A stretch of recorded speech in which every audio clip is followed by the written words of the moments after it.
Opa, e aí, meu nome é Guilherme, mais conhecido como Green por vocês. E, bom, bora lá. Hoje a gente vai resolver esse cheat code aqui, Number of Islands. Ele é um cheat code médio, que é de um BFS, dando um pouquinho de spoiler. Mas, basicamente, dado um array 2D, que é esse array aqui, a gente tem que o número 1 representa uma ilha, e o número 0 representa a água. E aí, o que a gente tem que fazer é contar o número de ilhas que existe nesse grid, nesse array que a gente tem. E, bom, o que que define uma ilha? É um conjunto ou uma unidade só de terras que são conectadas e basicamente isso. E se não tem nada conectando ela, é uma ilha que está isolada. Então, pegando esse exemplo aqui, ó, a gente tem uma ilha só. E se a gente pegar esse segundo exemplo, a gente tem três ilhas. Aqui tá meio ruim de olhar, deixei aqui preparado um escadrãozinho para ficar mais fácil de ver. Então, pegando o primeiro exemplo, aqui, ó, nossa, deixa eu mudar a cor disso aqui. Vou deixar um pouquinho mais grosso. A gente tem que isto aqui é uma ilha. E nesse aqui a gente tem que isto aqui é uma ilha. Isto aqui é outra ilha. É, basicamente isso. Esse é o exemplo. Bom, bora lá. Para resolver esse problema, um pouquinho antes, vou voltar aqui. A melhor maneira de resolver ele é utilizar uma estratégia chamada BFS. O que que significa BFS? BFS significa Breadth First Search, ou pesquisa em largura. O que significa que, digamos que a gente está aqui caminhando no nosso array, a gente está aqui caminhando, tá, encontramos aqui uma ilha. A gente encontrou essa ilhazinha aqui, beleza, o que que a gente vai fazer? A gente vai adicionar, a gente vai olhar os nós adjacentes dela, ou seja, esse aqui e esse aqui. Beleza, esses aqui também são ilhas, então perfeito. Então ainda não encontrei a ilha, que é composta por todo esse aqui, que não é composta por mais nenhuma. Beleza, digamos que eu vim aqui para esse aqui de baixo. Vou olhar para ele, olhei para cima, já vim esse aqui, então não preciso olhar novamente. Para cá não dá. O exercício fala para a gente considerar que o que está fora aqui, os edges, que eles estão com água ao redor, então não precisa se preocupar com isso. E por último, esse aqui. Beleza, olhei esse aqui, não tem água aqui, não tem nenhuma outra ilha, a gente não vai olhar diagonal. Eu olho pra cima, esse aqui eu já vi, então, beleza. Bom, exemplificando o que pesquisa em largura é, Bradford Search, é basicamente uma pesquisa que ela vai pesquisando por níveis e vai continuamente aumentando. Então, é como se eu tivesse aqui e eu olhasse para cá, digamos que incluísse verticais, eu estaria olhando para verticais, mas não é o caso. Então, isso aqui é uma ilha. Aí depois, meu código vai percorrer. Cheguei até esse aqui. Encontrei esse aqui. Ele vai olhar nas quatro direções que tem. Ou seja, para cima, para baixo. Eu não consigo mover mais pelo jeito. Ele vai olhar para as quatro direções. Vai olhar para cá, não tem terra. Vai olhar para cá, não tem terra. Vai olhar para cá, não tem terra. Vai olhar para cá, não tem terra. Não vai expandir. Então, considera que é uma ilha só. Beleza, o código vai andando, cheguei até aqui, nesse um de novo, vai olhar pra cima, não é terra, olhar pro lado, não é terra, vai olhar para o outro lado, é terra, beleza. Então, já sabemos que temos mais um lugar para procurar. Beleza, cheguei aqui, vou olhar. Ah, não é terra, água, já visitei, então beleza, mais uma ilha. Total aqui, três ilhas nesse aqui. Então a gente vai ter esta ilha aqui, junto dela a gente tem esta outra ilha aqui, e junto dessas, a gente tem mais essa ilha aqui. Ou seja, três ilhas. Pegando aqui o outro exemplo desse outro grid, dessa outra visualização que a gente tem. Vamos lá. Cheguei aqui, comecei a minha conta. Pô, encontrei um. Ou encontrei um pedaço de terra. Beleza. Então, vai pesquisando, olhei o próximo. Beleza. Sei que isso aqui é uma ilha. Olhar o próximo e sei que isso aqui é uma ilha. Olhar o próximo, sei que isso aqui é uma ilha. Beleza, perfeito. Agora, olhei pra cá. Vou criar mais um círculo para não ficar confuso. Olhei pra cá, nossa, mais uma ilha. Isso aqui faz parte disso aqui. Ou seja, isso tudo aqui é uma ilha só. Olhei pra baixo, quer dizer, olhei pro lado de novo. Olha, mais um, outra ilha. Perfeito. E por aí vai. No fim, chegando numa estrutura vai ficar similar com isso aqui, onde tudo isso aqui é uma única ilha só. Basicamente, isso aqui todo é uma única ilha. Então, esse algoritmo geral, você vai passando por níveis. Para implementar isso, geralmente a gente vai usar uma fila. Por quê? Vou mostrar daqui a pouco. Mas, pensando aqui, a gente está expandindo em levels, expandindo em uma largura total. Então, é bem prático pensar nisso dessa maneira. Então, bora lá? É esse aqui, Number of Islands. Bom, vou fazer a com Go. Então, para começar, a gente vai ter que iterar nesse, nesse array. Então, a gente vai precisar do número de colunas, então rows vai ser len of grid, o número de colunas, len of grid 0, ou seja, aqui eu peguei a quantidade de linhas que eu vou ter aqui, 4, e o tamanho delas, já que todas se mantêm, é m por n, não é variável. Então, beleza, eu tenho a quantidade de colunas que eu tenho aqui e quantos itens tem numa coluna. Pegando esse exemplo, aqui eu vou ter 4 itens, 4 por 4, mas isso pode ser para n coisas. Bom, beleza. Fiz isso. Agora a gente tem que começar. Esse é um problema que a gente precisa ser capaz de revisitar. Revisitar não. Saber se a gente já visitou ou não. Porque senão a gente vai entrar num loop bem interessante. Digamos que eu tô nesse aqui, aí eu vou adicionar as 4 direções que tem em terra, ou seja, pra cá, pra cá, eu vou adicionar todos eles.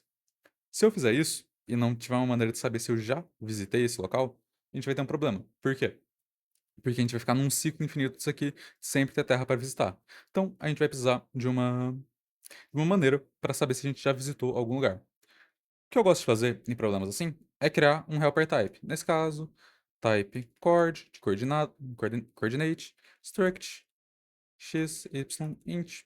Tranquilo, coisa simples. Por quê? Porque isso aqui vai me ajudar a lidar com as coordenadas e não ter que ficar fazendo acesso direto. É necessário? Não. É prático? Sim. Por isso que eu faço.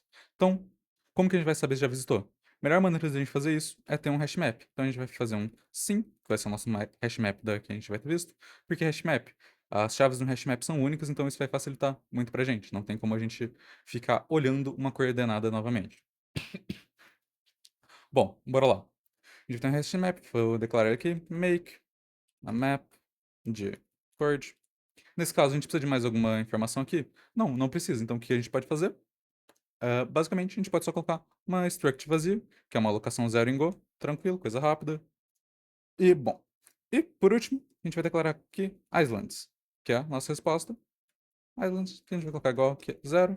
A gente vai ter um loop aqui e a gente vai retornar return islands. Basicamente, esse é o problema. Agora, como que a gente vai fazer a conta dessas coisas? For row, range rows, for call, range calls. Beleza, o que eu tô fazendo aqui? Eu estou iterando no, no meu array, passando por cada item deles, pegando a linha e a coluna. Coisa simples, coisa básica, mais fácil do que inverter um palíndromo. E, bom, bora lá. O que a gente vai fazer aqui? Ok, primeira coisa, a gente tem que verificar se a gente já não visitou essa célula. Como a gente faz isso em Go? Em Go, a gente tem esse shorthand aqui que é o vírgula OK, que ele significa que esse valor aqui ele existe ou não. Então, bora lá. Para acessar isso, a gente vai vir aqui sim, chord, que é o nosso helper type. E o que a gente tem? Eles são dois itens. Então, row, call, a gente vê se existe. Bom, bora lá. E agora a gente faz uma validação. Se onde a gente está no nosso grid, row, call, foi igual a 1, lembrando que isso aqui é um grid de bytes, Go tem toda essa questão de runas, bytes, enfim, a gente chega aqui. Se for igual a 1 e não tiver no nosso hashmap, a gente vai fazer alguma coisa com ele. Primeiro a gente vai marcar que ele foi visto, então sim, chord, row, call. É igual struct vazia, struct, uma structzinha vazia, coisa rápida, só para manter aqui que foi feito. Fun fact, em Go, a alocação de struct é assim, ela é zero custo, então não tem problema, ela é vazia. Beleza, a gente fez isso, a gente vai chamar um BFS. O que é um BFS? É o que eu falei aqui no SquareDraw, é uma pesquisa em largura. A gente vai estar fazendo esse processo de maneira algorítmica. Bom, para fazer isso, como que a gente vai, como que a gente vai fazer isso? Bom, a gente vai precisar de passar algumas coisas para essa função que a gente ainda vai criar. Primeira coisa, a gente passar nosso grid, importantíssimo, coordenada que a gente está, row, call. Novamente, eu estou usando o helper type só para facilitar a minha vida. E, por último, o mapa, nosso hashmap aqui, para a gente poder ir marcando se foi visto ou não. Por quê? Por que disso? Porque isso vai garantir que, conforme eu vou explorando aqui, nas ilhas, eu não vou ficar repetindo, não vou entrar naquele loop que eu falei anteriormente. E isso facilita muito a nossa vida. Beleza, passei pelo meu BFS, o que eu faço? Islands, mais. Pronto, basicamente isso aqui. Esse aqui é o processo. Agora, vamos implementar nosso BFS, que é a parte legal do problema, porque fazer esse loop aqui é a parte simples, porque a gente só está descrevendo como é a nossa lógica geral, aquela lógica que a gente falou antes. Agora a gente vai fazer a lógica de fato, olhar para nossa, para nossas ilhas, ver quantas ilhas tem, validar o que é uma ilha de fato. Então, bora lá. Lembrando que uma ilha ela só pode ser conectada nas 4 direções, ou seja, para cima, para baixo, esquerda, direita. Ponto super importante. Bom, bora lá. Então, func BFS. O que a gente vai fazer agora? A gente vai passar o nosso grid. Que nosso grid é um array de bytes. Perfeito. Deixa eu diminuir um pouquinho aqui que eu não estou conseguindo ver. Mas, show. Mover minha câmera, que eu notei agora que minha câmera está no lugar ruim. Agora deve estar melhor. Bom, a gente tem aqui. O que é o nosso grid? É um array de bytes. Beleza, o que mais que eu passo? Eu passo uma coordenada, que é onde ele vai começar. Então, chord. Vamos chamar isso aqui de current. Ou melhor, cur, mais fácil. Coordinate. Beleza, perfeito. E por último, nosso mapa, que é o quê? É um map de chord, struct, coisa simples, e variável nomeado. Essa função ela não vai retornar nada, ela só vai executar por um tempo. Então, beleza, perfeito. Agora, mesma coisa de antes. Eu preciso olhar para as direções que eu tô. Então, mesma coisa de antes, vou começar com isso aqui, declarando minhas linhas e colunas, tranquilo, perfeito, para eu poder acessar o meu grid. Eu preciso saber onde ele está e eu preciso iterar sobre ele. E, como eu disse antes, a gente vai usar uma fila. Fazer uma fila em Go, sendo bem sincero, só declara um array. Pode declarar com make, pode fazer uma declaração normal. Enfim, eu vou fazer aqui uma declaração normal, um array de coordenadas, que ele vai ter minha coordenada atual. Coisa simples. Por que já estou adicionando? Porque eu sei que eu vou ter que passar por ela. Como eu disse antes, não tem por que eu revisitar isso aqui se eu já estou nela. E é o meu ponto de partida. Então, é daí que eu começo, meu ponto de partida, para onde que eu vou olhar a partir daí, meu starting point, basicamente. Bom, feito isso, eu vou declarar aqui as direções, directions. Dirs, porque, sinceramente, 4 letras, coisa simples, que vai ser também um array de coordenadas. Eu declarei concord. E bom, o que a gente tem aqui? Quais são as direções que a gente tem? Digamos que eu esteja aqui. Eu tenho para cima, para baixo, esquerda, direita. Então, eu vou ter aqui up, down, left, right. Por que eu tô colocando isso aqui? Porque essa é uma parte que, quando eu tava aprendendo a fazer esse problema, eu fiquei muito confuso. Up vai ser 0, menos 1. Quer dizer, menos 1, 0. Eu estou fazendo linhas e colunas, x, y. É, enfim, isso aqui não importa muito. Importante que seja sempre a mesma ordem. Como que eu declarei XY, roll call, enfim, mantendo esse padrão vai funcionar. O importante é manter o padrão. Então, bora lá. Menos 1, 0. Isso é o pra cima. Por quê? Porque a gente tem que olhar para cima. É um pouco contraintuitivo o para cima ser menos 1, mas se você pensa que você tá aqui, você quer olhar para cá, você tem que voltar. Então, por isso que é menos 1. Bom, então 1, opostamente, vai ser 1 e 0. Esquerda. Da mesma maneira que é menos 1, 0, para a esquerda, para ficar simples de entender, vai ser 0, menos 1. Direita, 0, 1. Esse é o processo. Nada demais, tranquilo. Tem um monte de... Isso aqui tá aberto demais, espera aí. É, tá com um a mais. Porque esse aqui é o que fecha. Agora tá correto, de fato. Errinhos básicos, não vou editar isso aqui, então vai ter que ficar com os erros. E bora lá. Agora, com isso, a gente tem que iterar nessa função de alguma maneira para garantir que eu vou estar cobrindo todas as ilhas necessárias. Qual a melhor maneira de fazer isso? Enquanto o tamanho da minha fila for diferente de 0 ou maior do que 0,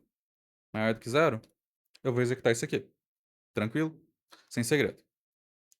A gente pega a célula atual, então kiwi 0, atualiza nossa kiwi igual de 1 em diante, para garantir que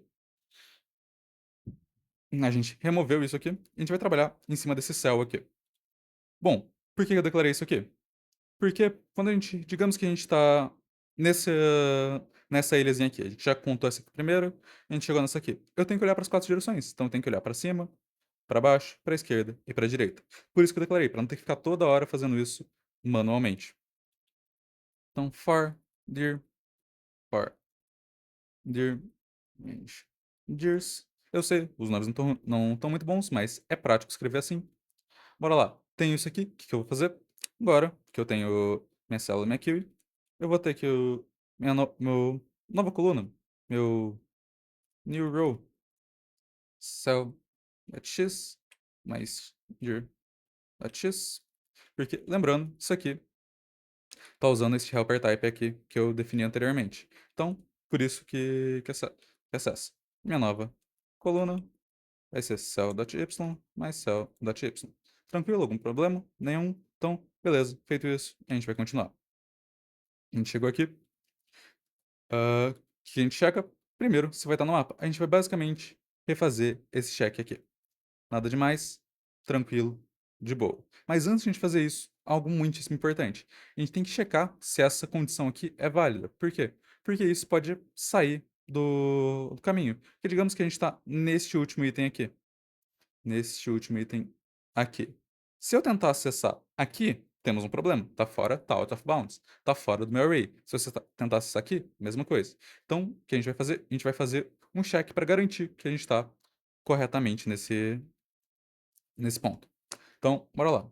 If new row for maior ou igual a rows, ou seja, se ele for maior que a quantidade de linhas que eu tenho, ou se new call for maior ou igual do que calls, ou seja, garantindo que não é maior do que o número de colunas que eu tenho.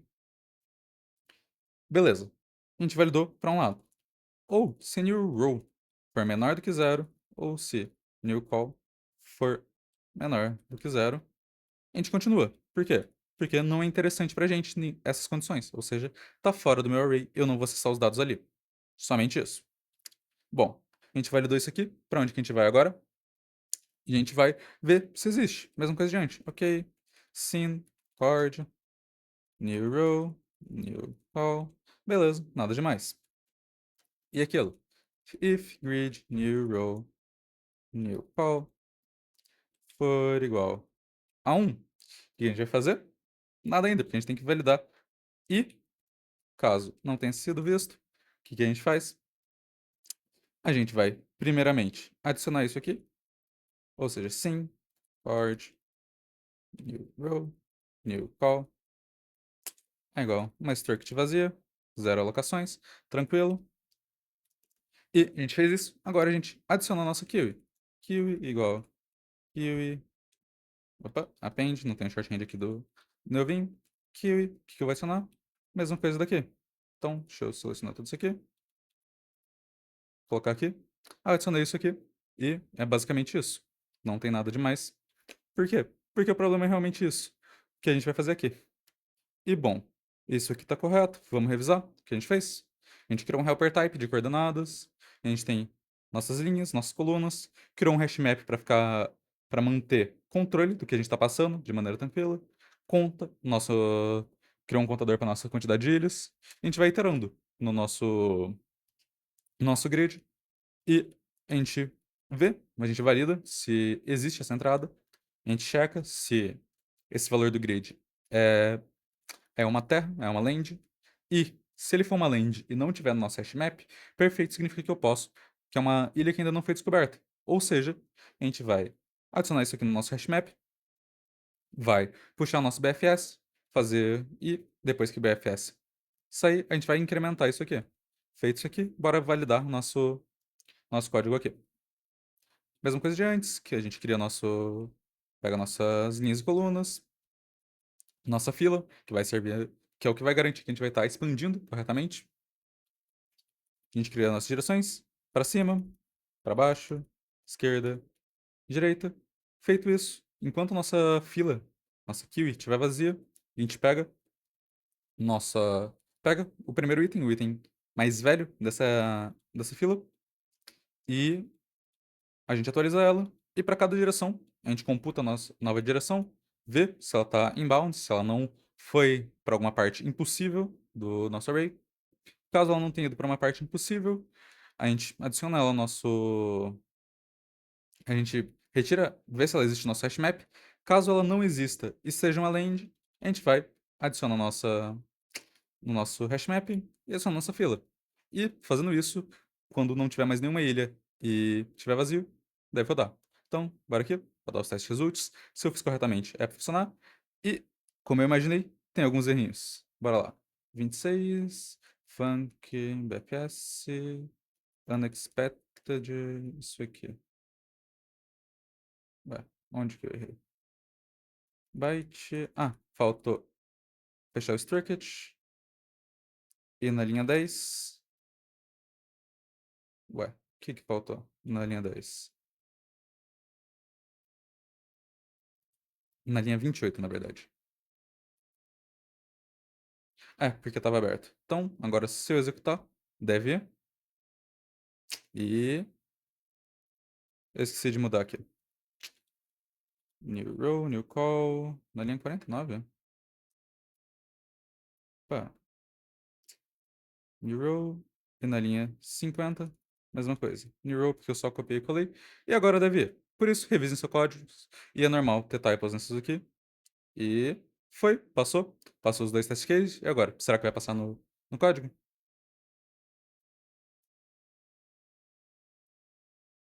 E passou. Infelizmente, isso aqui fica na questão de runtime. Ele sempre vai ficar nessa parte mais alta, porque eu tô fazendo essa alocação com isso aqui. Mas questão de Big O, enfim, notação assintótica. Esse aqui é um código que o Big O dele vai ser de MN, por quê? Pior dos casos, de MN. Por quê? Pior dos casos, eu vou ter que. M mais N ou MN? Enfim, é um desses dois. Sou ruim de lembrar isso aqui de cabeça. Mas, pior dos casos, eu vou. M mais N. Eu vou ter que eu vou ter que passar por todo o array.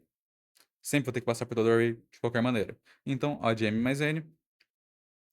E questão de memória, aqui no nosso código, que é o que está fazendo ele ficar lento, diga de passagem, ele vai ser O de M mais N também, por causa disso aqui, porque eu estou criando uma nova estrutura em vez de só reutilizar elas. Então, basicamente isso. Mas funciona, espero que tenha entendido. Esse é um problema médio do LeetCode, é muito bom de saber, porque ele exemplifica muito bem BFS e o padrão de pensamento que você tem de fazer uma expansão em level. E espero que tenha gostado. Até mais, se inscreve aí no canal.